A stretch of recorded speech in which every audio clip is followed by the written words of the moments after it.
Yun mga paps, bali ito naman po ang pinipinturahan ko po ay door cover po ito ng itong mga pipes o faucet.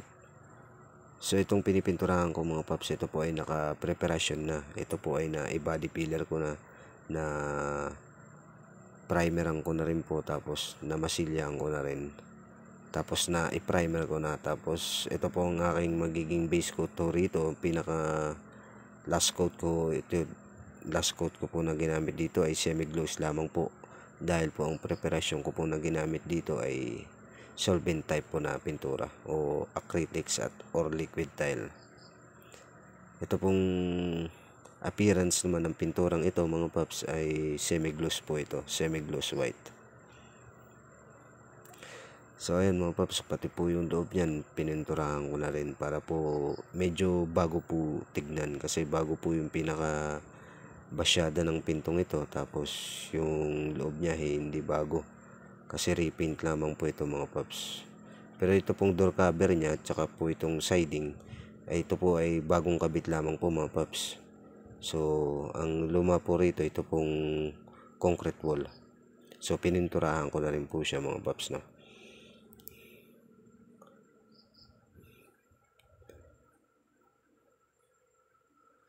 So ayan mga paps, no, sa mga nagsasabi na hindi pwede yung acrylic sa wooden surface, dyan po sila nagkakamali, kasi napakarami pong pintor na gumagamit po ng acrylics para po sa kahoy, lalo na po kung mga pang outdoor po yan.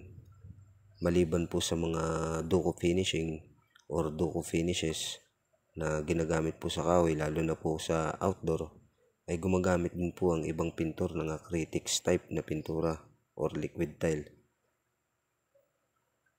So ayan po mga paps, no, hindi lamang po pang concrete surface ang acrylics or pang outdoor, pwede rin po yan sa wooden surface. So ayan mga paps, balik naman po dito sa aking pinipinturahan. Ang pinipinturahan ko naman ngayon mga paps ay ito pong likuran po ng pintuan. So ayan po muna yung inuna ko. So bali nakapreparasyon na rin yan mga paps, no. Bali na i-body filler ko na yung mga lubog. Pagkatapos ko po may body filler, pinrimeran ko na po yan ng acrylics primer. Tapos binatakan ko na rin po yan ng cast. Tapos pinrimer ko ulit at papatungan ko naman po nitong semi-gloss na latex na gawa po ng Boysin. So ayun mga paps, bali inuna ko po yung likuran, no, ng pintuan, kasi ang pagkatapos ko po mapinturahan po itong likuran, no, ng pintuan, ay ito po ay kakabit ko na. So ayun mga paps, kakabit ko. Ayan.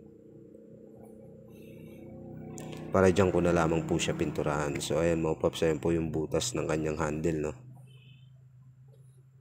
So bubutasin ko na lang po yan mamaya para po itornilyo ko na po yung handle pagkatapos.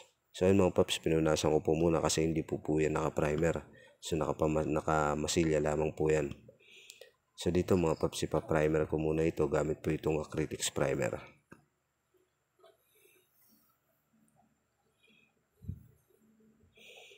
Pagkatapos yan mga paps, dito naman tayo sa kabila.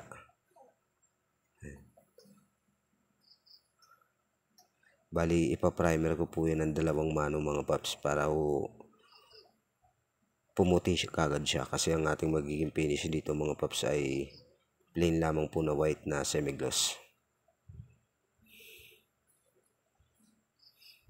So ayan mga paps, after po tumuyo po ng ating primer, bali nilihaan ko po muna yan bago ko po latagan po ng isang mano ng pintura o ang ating magiging base coat dito.